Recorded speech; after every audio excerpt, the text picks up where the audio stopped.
오늘 롱위크엔드더라고요. 우리 교회들 많이 빠지셨나 했더니 또 이렇게 내일 쉬는 날인데도 주일 잘 지켜주신 여러분들 감사드립니다. 오늘 주신 말씀, 본문의 말씀을 가지고 그 한 사람이 되십시다라는 제목으로 말씀 전하겠습니다. 그 한 사람이라고 하니까 궁금하지 않으세요? 제목부터? 또 저만 궁금한가 봐요. 재밌는 얘기를 해드려도 안 웃으시고 놀란 얘기라고 저 혼자 놀라도 혼자 놀라는 거 보고 제가 가끔 놀라고 뭔가 이렇게 반응이 좀 있어야 이게 좀 전하는 전화 듣는 여러분의 커뮤니케이션이 좀 잘 됐으면 좋겠습니다. 나 하나 정도라는 생각이 결국은 가정도 교회도 나라도 민족도 무너집니다. 사람 많은데 나 하나쯤이야. 전 세계 민주주의를 뿌리내렸다고 하는 영국의 의회 정치, 그 의회 정치를 하냐 마냐 투표 결과도 한 표 차로 의회 정치를 하자 이렇게 된 거 아시죠?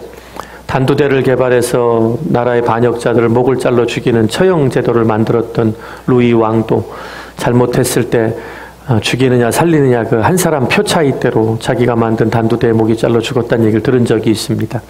성경에도 보면 한 사람의 믿음 때문에 그 시대의 나라와 민족이 한 대륙이 주님께로 돌아오는 기적이 있었습니다. 유대인이 경영하는 한 출판사가 있었습니다. 요즘에 출판업계가 다 불황인 거 아시죠? 디지털 세대가 되면서 손바닥 안에 있는 기계로 모든 게 들어와서 이렇게 아날로그로 책을 펴가면서 이렇게 돋보기 끼시고 침발로 가면서 손으로 넘기는 시대가, 신문이 없어지는 시대가 돼버렸습니다. 근데 다른 회사는 다 불황이고 문을 닫고 축소하는데 유독 이 회사만 호황을 누리고 있었습니다. 그 이유가 궁금해서 이유를 찾아봤더니 이 유대인 사장이 출근하면 일을 시작하기 전에 모든 사원들을 불러놓고 이런 말을 하면서 격려를 합니다. 여러분, 프로 세일즈맨은 상품이 필요 없는 사람에게도 상품을 팔 수 있어야 합니다. 에스키모인들에게 총을 파는 일은 어린아이도 할 수 있습니다. 총을 가지고 사냥해야 먹고 사는 민족이라 어린아이도 좋은 총만 제품만 주어주면 얼마든지 가서 팔 수 있다는 것입니다. 그러나 진정한 세일즈맨은 에스키모인들에게도 얼음을 만드는 제빙기를 팔 수 있어야 합니다. 그리고 제빙기를 산 그 에스키모인들이 자신들이 이 세일즈맨의 말을 듣고 산 그로 인하여 또 기쁘고 행복하고 만족할 수 있어야 여러분은 진정한 세일즈맨이 될 수 있습니다. 이렇게 아침마다 그들에게 강조했다고 합니다. 오늘 본문의 이야기가 그렇습니다. 한 사람의 중요성, 한 사람의 변화가 얼마나 강력한 초대교회 역사를 이루었는지를 우리에게 보여줍니다.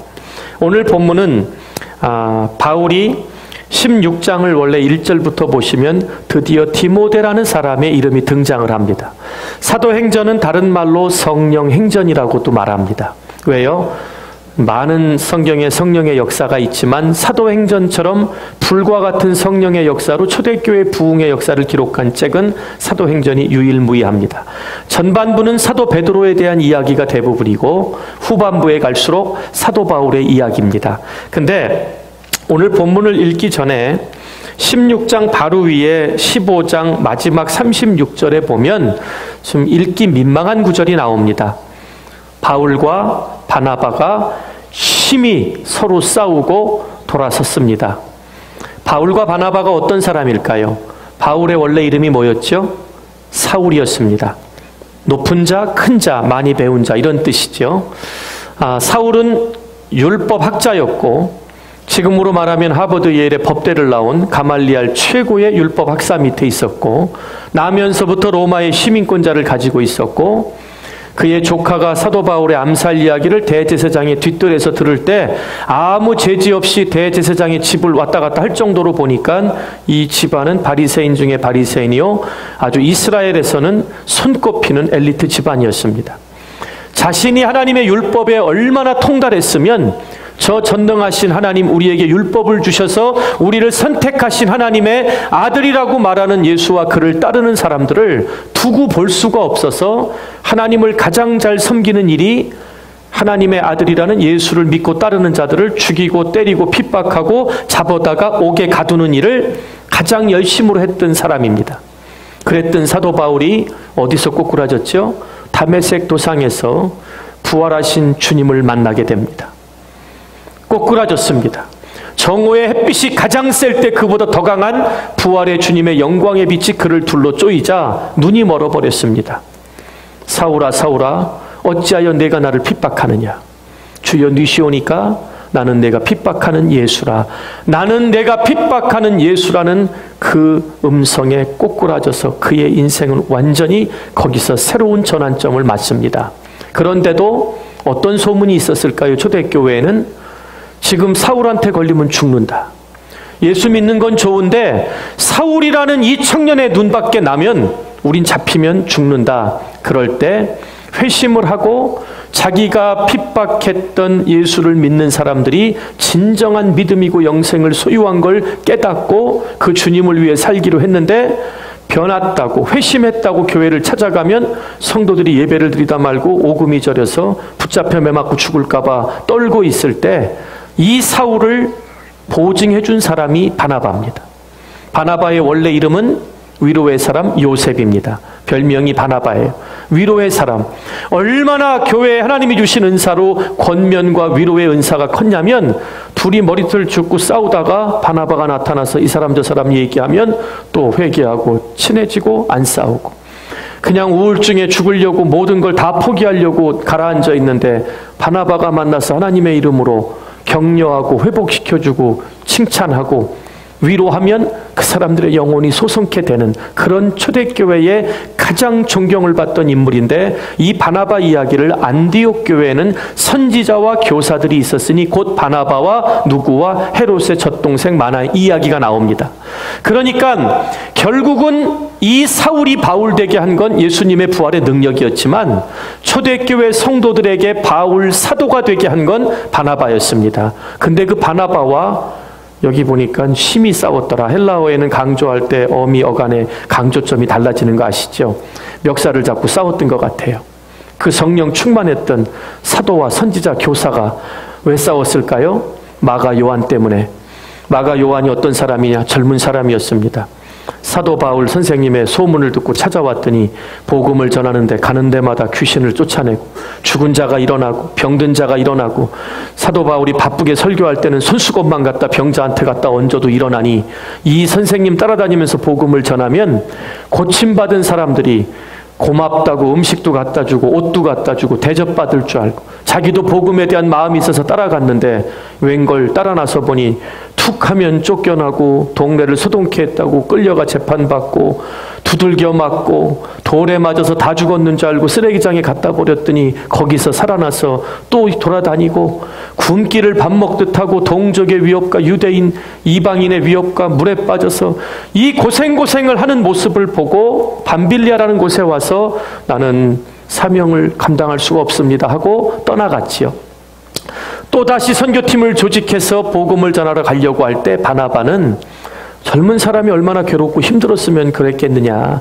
우리가 주의 사랑으로 품고 가야 되지 않겠습니까? 사도 바울이 주의 일에 사명을 감당하는데 힘들고 핍박 있고 어렵다고 도망간 놈은 우리 선교팀에 넣을 수 없다. 이 일로 둘이 멱살 잡고 싸우신 거예요.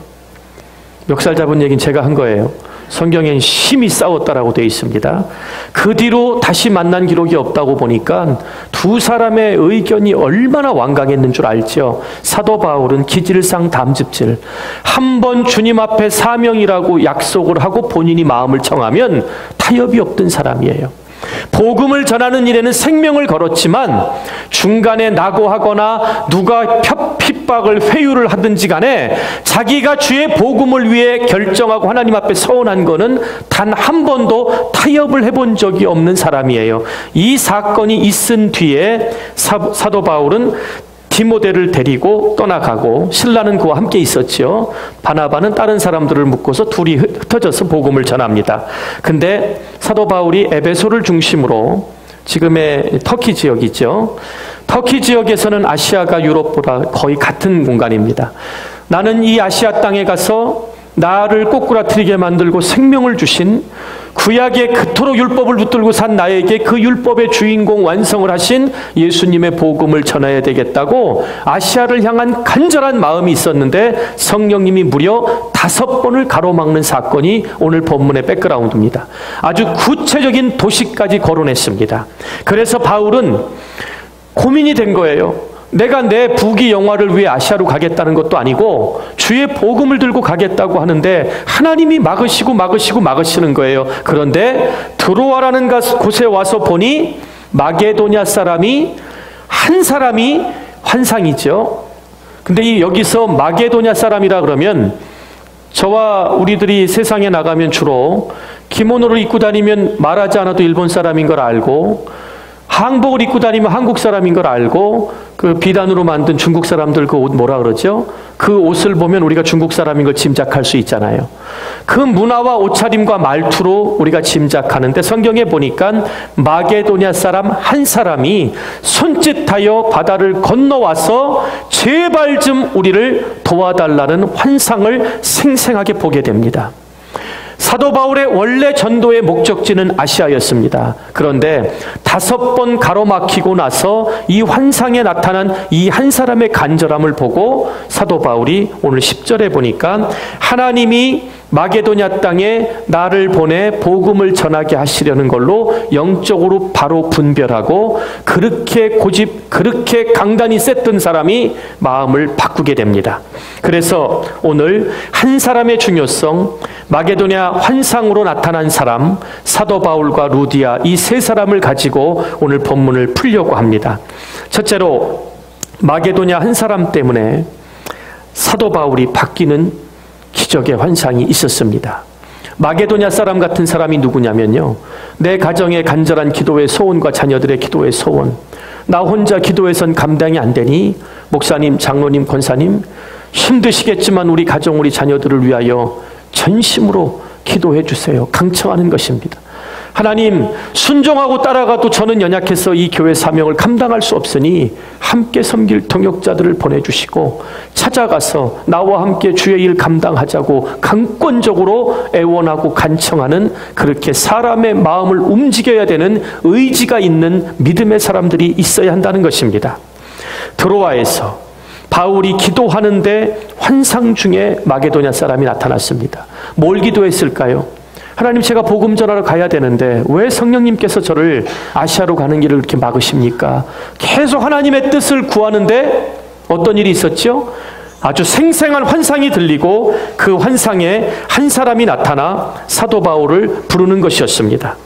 이것이 바로 하나님의 뜻임을 인정하고 그리고 곧바로 마게도냐로 건너가서 복음 증거가 시작됩니다. 지금하고 좀 틀리지만 지금 마게도냐를 발칸반도의 중간으로 보거든요. 그 반도 밑으로 내려오면 우리가 잘 아는 고린도 교회가 있는 그리스 반도를 말합니다. 그러니까 에베소에서는 배를 타서 건너가는 방법이 있고 육지로 해서 건너가는데, 지금의 에베소가 있던 터키 북쪽은 우리가 잘 아는 불가리아, 루마니아, 세르비아 이런 나라들이 있습니다. 그러니까 그리스 쪽에 가까운 쪽이라고 생각을 하시면 됩니다. 바로 이것은 하나님의 뜻임을 인정했던 사도 바울, 그리고 마게도냐로 건너가서 복음 증거가 시작됐는데 유럽 최초의 복음이, 예수님의 복음이 예수님을 믿음으로 영생의 은혜를 누리게 되는 그 엄청난 축복의 선물이 유럽 땅에 상륙하는 계기가 이 기도하는 가운데 환상 속에 나타난 마게도냐 한 사람의 역할이었습니다. 둘째로 바울 한 사람 때문에 루디아라는 사람이 바뀌었습니다. 바울은 빌립보에 가서 우선 기도처를 찾았습니다. 사도 바울이 때를 얻든지 못 얻든지 복음을 전하라.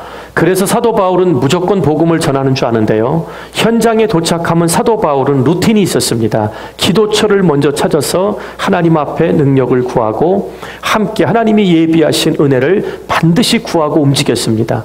사도 바울이 마게도냐로 건너가서 기도처를 찾았는데, 바울은 어느 곳에 가든지 기도처를 찾는데, 기도처를 찾으러 가는데 물가에 앉아있는 여인들을 만나게 됩니다. 지금 생각하시면 그때는 상하도소 시설이 없었으니까 물가에서 물을 길어 가야 음식을 할 수 있었지요. 그리고 옷을 빨으려면 어디 가야 되죠? 물가에. 주로 그 물가에 누가 나와 있었죠? 여자분들이 나와 있습니다. 고대나 지금이나 물을 좋아하는 건 여자분들이었던 것 같습니다. 물을 필요로 하고 여자분들이 모여 있는데 기도처로 가는데 사도 바울이 그 만난 사람들에게 예수님에 대해서 전합니다. 어떻게 전했을까요? 나는 이런 사람이었다. 하나님의 율법을 가지고 하나님을 가장 잘 섬긴다고 생각하고 신성모독한 자들을 찾아서 잡아다 옥에 가두고 때리고 죽이는 게 내 사명이었는데 나를 왜 핍박하냐는 주님의 음성을 듣고 부활의 주님을 만나고 오늘 내가 내 안에 살아계신 예수님의 복음을 증거하는 주님의 사도가 돼 오늘 이 자리에 완 나를 살린 내가 만난 그 주님 그 복음의 이야기를 들어보겠냐고 그 모여있는 여자들에게 이야기를 하는데 오늘 집에 돌아가셔서 15절까지 꼭 읽으셔야 됩니다. 그랬더니 루디아라는 여자가 그때의 그 말을 듣고 사도 바울의 복음 전하는 걸 듣고 마음에 뜨겁게 불같이 일어나기 시작을 합니다. 그래서 그는 성경에 보니까 하나님을 알고 공경하는 자다. 목사님 그러면 복음 아는 거 아니에요? 아니에요. 빌립 집사님이 그 이디오피아 내시를 침례 주는 장면이 나올 때 이디오피아 사람이 내시 하나님의 성전에 절기 때마다 두루마리 성경을 읽으면서 하나님 전에 오는데 뭐라 그러지? 옆에 가서 네가 거기 기록된 것을 깨닫느냐? 누가 내게 설명해 주는 사람이 없는데 내가 어떻게 알겠느냐? 뭔 소린지도 모르고 경건하게 읽고 절기만 되면 하나님 앞에 와서 하는 유대 종교에 취해 있는 사람들이 꽤 많았어요. 사도 바울이 예수님 만나기 전에는 율법학자였던 것처럼 유대인들 중심으로 유대인들하고 가까운 사람들은 이런 하나님을 우리는 모시고 있다라는 걸로 정결례, 예식과 할례 이런 게 유럽 땅에도 퍼져나갈 때 경외하는 마음으로 율법을 지키고 죄에서 멀리하여 하나님을 두려워하는 사람들이 있었던 건 사실이에요. 하지만 영생에 대한 일은 예수님의 복음 그 진리밖에 없었기에 하나님을 경외하던 이 여자는 사도 바울이 전하는 예수님에 대한 이야기를 듣고 마음이 뜨거워지기 시작합니다. 성경이 이 여자를 어떻게 표현하냐면요. 두아디라 시에 있는 자색 옷감 장사로서 이렇게 번역하면 안 돼요. 자색, 붉은색으로 염색을 하는 옷감 장사예요. 그러니까 그냥 옷감이 아니라 빨간색 염색해놓은 천을 파는 장사를 하는 사업자인데 하나님을 섬기는 루디아라는 한 여자가 말을 듣고 있을 때 주께서 그 마음을 열어 바울의 말을 따르게 하신지라. 여기서 가장 중요한 게 뭐냐면 주께서 그 마음을 열어주셔야 된대요. 이 마음도 저 마음도 아니고 저는 여러분의 그 마음을 주님께서 열어주시기를 바랍니다. 성경에 보면 하나님이 여시면 닫을 자가 없고 하나님이 닫으시면 열 자가 없다 그러죠. 노아를 그렇게 손가락질하고 비웃던 인간들이 물이 차올라 죽을 때가 됐을 때 방주문을 두드렸을까요? 안 두드렸을까요? 한 번 닫힌 구원의 방주는 열리지 않는 것입니다. 아무리 그 물가에 냇가에 빨래를 하기 위해서 여럿이 모여 수다를 떨다가 지나가는 유대인 한 사람이 복음을 전할 때 많은 사람이 들었지만 주님께서 루디아의 마음을 열어주셨습니다. 그래서 루디아가 예수님을 영접하고 나자 그는 바울에게 강권적으로 간청을 합니다. 뭐라고 말했는지 하면 16장 15절에 보니까 루디아와 그의 집이 다 세례 침례를 받고 우리에게 청하여 이르되 만일 나를 예수님 믿는 자로 알거든 내 집에 들어와 유하라 하고 강권하여 사도 바울 일행을 그 집에 데리고 들어갔다 이 얘기입니다. 제가 조금 쉽게 설명을 드릴게요. 우리 사업하는 여자 집사님 권사님들 계시죠? 사업도 하시지만 집에 가서 남편과 자녀들 음식도 해주시잖아요. 그러니까 이때는 로마의 식민지 시대니까 세금이 많을 때라 사업이 잘 돼야 살 정도지 그렇게 부유한 사람들이 아닙니다. 냇가에 나와서 집안일을 하고 있다가 사업을 하는데 이제 집에 남편이 있고 아이들이 있었겠죠. 이제 빨래하러 간다고 했거나 물 길러 간다고 했는데 갑자기 이제 아내가 엄마가 들어오는데 못 보던 사람들이 우수수 따라 들어옵니다. 사도 바울, 최소한 빌립, 실라 몇 명은 더 있었을 것 같아요. 이 정확한 숫자를 파악은 제가 지금 못하겠습니다. 신학자가 아니기 때문에. 그러나 사도 바울 전도 여행에 혼자 다닌 기록이 거의 없습니다. 사도 바울은 팀을 이뤄갖고 다녔습니다. 근데 성경에 보니까 사도 바울은 돌에 맞아 죽을 뻔한 적이 있습니다. 유대인들이 언제 돌을 들었죠? 하나님의 신성을 모독할 때, 현장에서 간음할 때, 자식이 천륜을 어기고 하나님의 법을 어기고 부모를 죽이거나 때릴 때, 그때는 끌어다가 돌을 치기 전에 한 사람이 내가 이 율법을 어긴 죄인을 잡았다. 그럼 지나가던 사람들이 몰려들어서 듣습니다. 그래서 하나님의 율법에 돌에 맞아 죽어야 된 죄다. 그럼 주변에 있는 돌을 들어서 죽을 때까지 던지고 나중엔 돌무더기가 쌓이면 무덤이 돼버립니다. 그게 바로 아골골짜기예요. 성경에 나오죠. 돌에 맞으면 사람이 어떻게 되는 줄 아십니까? 머리뼈부터 온 몸이 성한데가 없이 터집니다. 회복을 해도 멍이 빠지질 않습니다. 사도 바울은 두벌옷도 없었습니다. 보찜, 유대인들 수염 길렀지요. 초라한 옷차림에 사도 바울은 주로 배보다 거의 걸어서 복음을 전했기 때문에 때가 꼬질꼬질하고 제대로 못 먹고 하도 햇빛에 걸어다니면서 사람들 모인 곳에마다 복음을 전해서 얼굴은 새까맣게 탔을 것 같습니다. 그와 함께 따라온 일행들을, 아니 빨래하러 간 엄마가 웬 못 보던 남자들을 대여섯을 데리고 집에 들어가서 오늘부터 우리 집에서 머물며 우리가 모셔야 됩니다. 한번 얘기했다고 생각해 보시기 바랍니다. 여러분들이 남편이고 여러분들이 자녀였다면 아이고 우리 엄마 훌륭하시네. 엄마가 사업해서 먹여 살리니까 우리가 선택의 여지가 있나요? 그렇게 하시옵소서. 전 그렇게 얘기할 수 있는 사람들이 아니라고 봅니다. 그러나 이 루디아라는 한 여자가 사도 바울이 전하는 복음에 그의 행색이 중요한 게 아니라 그의 눈의 열정, 그의 입술의 선포, 그 마음속에 예수님을 만난 그 확신과 승리의 선포가 이 한 여인의 삶을 변하게 합니다. 그리고 바울이 기도하니 하나님께서 모든 것을 이루어 주시는데 이 루디아의 집, 이게 빌립보성, 유대 제일 처음 유럽의 빌립보 교회, 주님의 핏값으로 복음 위에 세워진 교회의 탄생이 바로 루디아의 가정집에서 빌립보 교회가 시작됩니다. 사도 바울이 빌립보 교인들에게 편지 쓸 때 뭐라고 썼는 줄 아세요? 주 안에서 고난오니 항상 기뻐하라. 빌립보 교회의 성도들에게 사도 바울이 전할 말은 주님 때문에 기뻐하는 것이 너희의 힘이라고 전한 것입니다. 이 한 여인의 사업까지 하면서 그렇게 바쁘고 어려웠던 한 여인이 사도 바울을 통해 복음을 들었을 때 유럽 땅을 전 지역을 복음화시키는 전초기지가 되는 빌립보 교회가 생기기 시작합니다. 그리고 마지막 셋째로 루디아가 바뀌었기 때문에 유럽 전체의 운명이 바뀌었습니다. 유럽이 어떤 땅이었죠? 로마의 강력한 군사력, 로마는 태양신이 우리를 밀어준다 해갖고 로마의 황제는 늘 신처럼 군림했습니다. 얼마나 잔인했는 줄 아시죠? 로마에게 세금을 안 내고 반기를 들으면 또 노예들이 잘못했을 경우에 처형 방법이 얼마나 끔찍했는지 모릅니다. 사도 바울 시대에는요, 예수님 믿다가 잡히면 사자밥이 됐고요, 산채로 네로 황제 같은 경우는 자기의 정원에다 촛농을 보놓고 사람을 태워 죽이며 잔치를 벌였고요, 죽은 사람하고 묶어놔서 죽을 때까지 말려 죽이고 화형을 시키고 얼마나 끔찍하게 죽임을 당한 시대였는지 모릅니다. 그때 유럽의 복음으로 그 로마를 무너뜨리는 시발점이 바로 오늘 이 루디아 옷감 장사하던 여인이 만나고 들은 예수님의 복음의 능력, 그곳에서 시작됐던 것입니다. 작은 한 사람 같지만 루디아의 이 영향력은 유럽 전체를 복음화시켰습니다.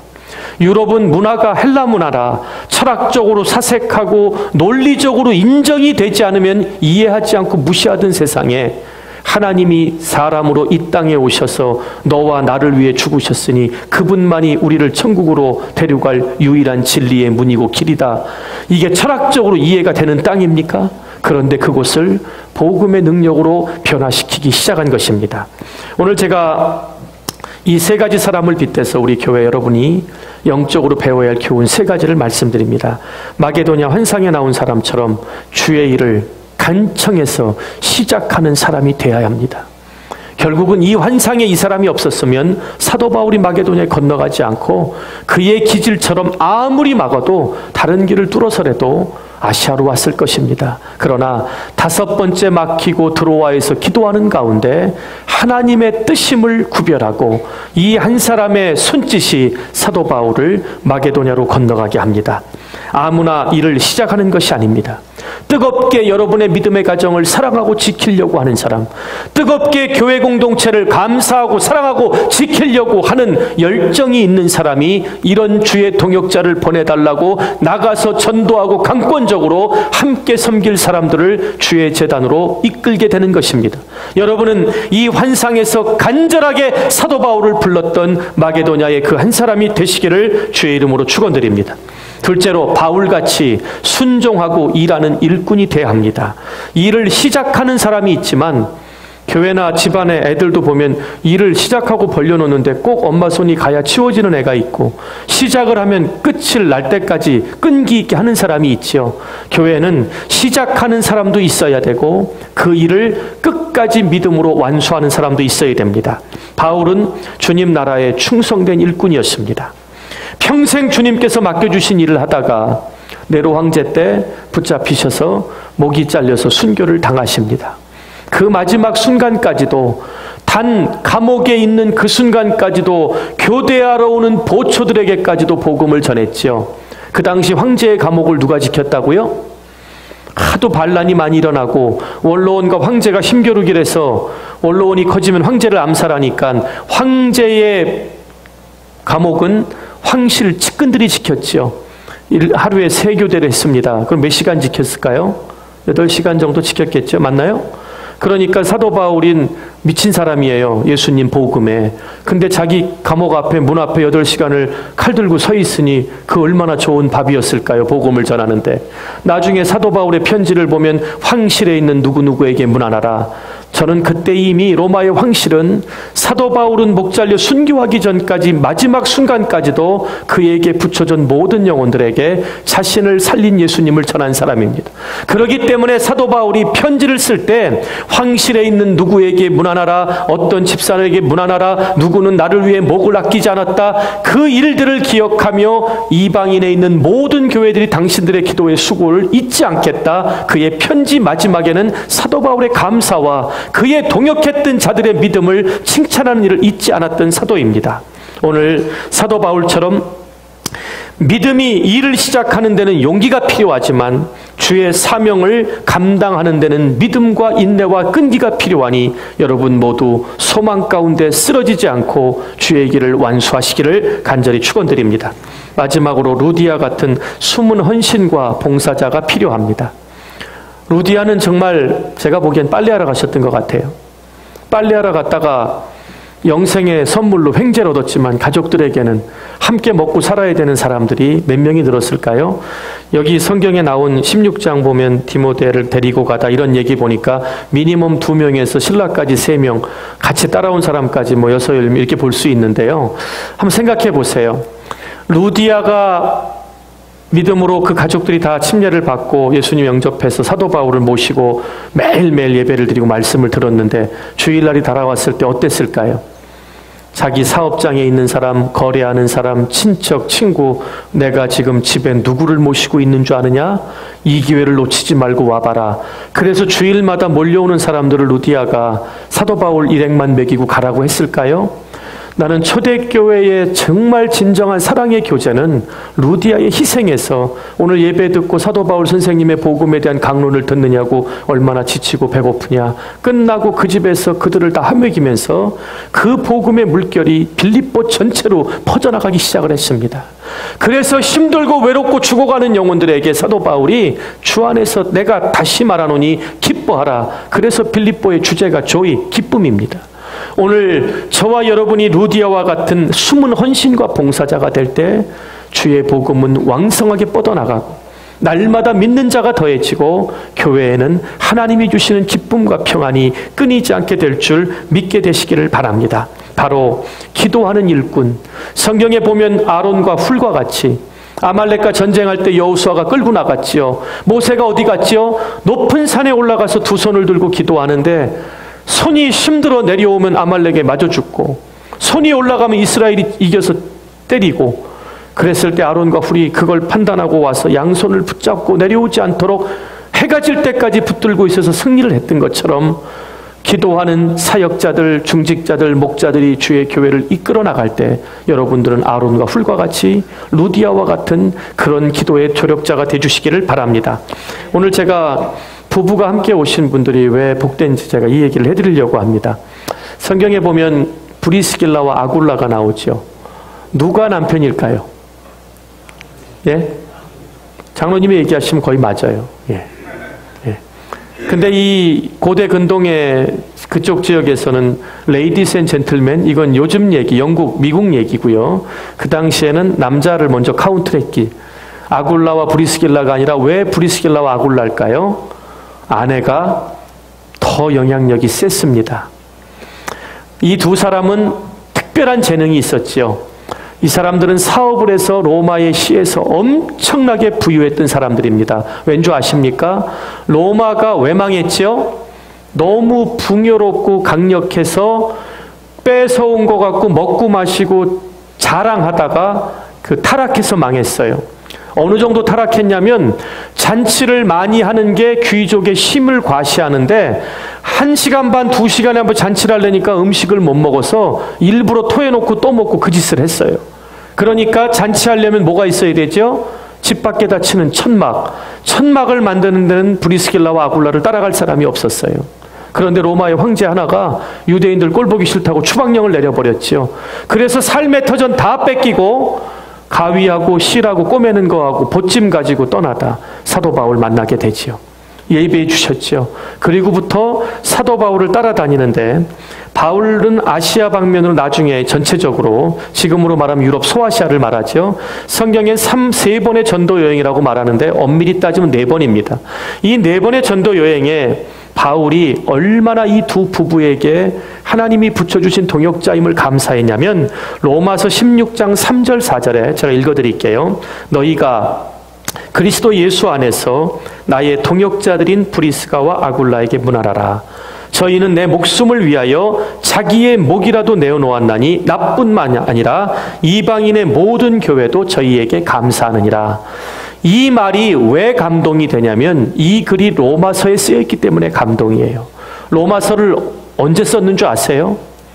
로마에 있는 성도들이 보고 싶은데 로마로 갈 길이 자꾸 하나님이 지연되자 편지를 더데오 손에 줘서 내가 하나님이 나에게 반드시 사명을 이루기 위하여 로마로 보내주실 텐데 그 전에 그 핍박의 중심에 있는 성도들이 너무 보고 싶어서 내가 이 편지를 너에게 주니 로마에 전해라. 로마서의 주된 내용이 뭐예요?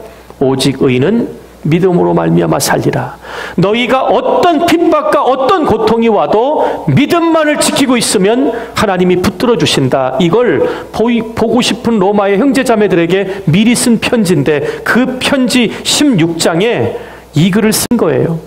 나뿐만 아니라 이방인의 모든 교회가 나의 복음 전하는데 그들의 생업과 생명을 내고 내 옆에 동역한 이 부부들을 기억하여 너희도 그곳에서 이들을 위하여 감사하고 기도하라는 것입니다. 사도 바울에게 브리스길라와 아굴라는 그냥 사람이 아니었습니다. 하나님의 천사였습니다. 하나님 자신이 옆에 내려온 그 역할을 이 두 부부가 해준 것입니다. 부부가 신앙생활하면서 주의 교회를 세우는데 함께 할 수 있는 것, 여러분 복 중에 복인 줄 알게 되시기를 바라고, 저는 조금 역사가 바뀌어서 남편의 이름이 앞장서는 우리 남선교회 되기를 간절히 축원드립니다. 예. 그때나 지금이나 여자 파워가 셌나 봐요. 무슨 소리야, 주의 일 먼저 해야지 남편이 당신 말대로 할게요 이렇게 따른 것 같아요. 그래도 그런 아내 말을 듣는 게 남편도 보통 믿음이었겠어요? 사도 바울을 따라다니면서 매 맞는 자리, 송사당하는 자리 다 옆에 있으면서 감옥에 있을 때 사도 바울의 편지, 음식 날라가면서 교회들마다 복음 전하고 사역자들 세우고 어디 헌금 필요하면 걷어다 갖다 주고 사도 바울 옥바라지까지 다 한 그 부부의 심정을 한번 생각해 보세요. 저는 이 루디아와 브리스길라와 아굴라는 사도 바울의 겉모습이 아닌 그 안에 살아 역사하시는 예수님을 봤다고 믿어요. 우리의 심령 가운데, 우리 교회 가운데 예수님의 살아계심을 세상이 본다면 우리도 루디아와 같은 인생이 될 줄 믿게 되시기를 바랍니다. 오늘 주님의 사역을 위해서라면 이렇게 열정과 시간과 목숨을 내놓았던 인물들처럼 오늘 우리에게 어떤 은사로 나는 믿음으로 용기를 가지고 다 다들 주저하고 있을 때 환상에 나와서 나를 도와달라고 애원했던 손짓했던 사람처럼 시작하는 믿음의 사람이냐? 끈기를 가지고 소망 가운데 하나님의 이루심을 보고 순종하는 사도 바울 같은 사람이냐? 그 사도 바울에게 은혜를 받고 나 혼자만 복음의 영생을 누릴 수 없어서 그 지역의 성에 있는 모든 영혼들을 위해 헌신하고 숨은 조력자가 됐던 루디아 같은 사람이 될지 여러분들 믿음의 분량대로 하나님이 역사해 주시기를 바랍니다. 여러분 모두가 그 한 사람이 되시기를 주의 이름으로 축원드립니다.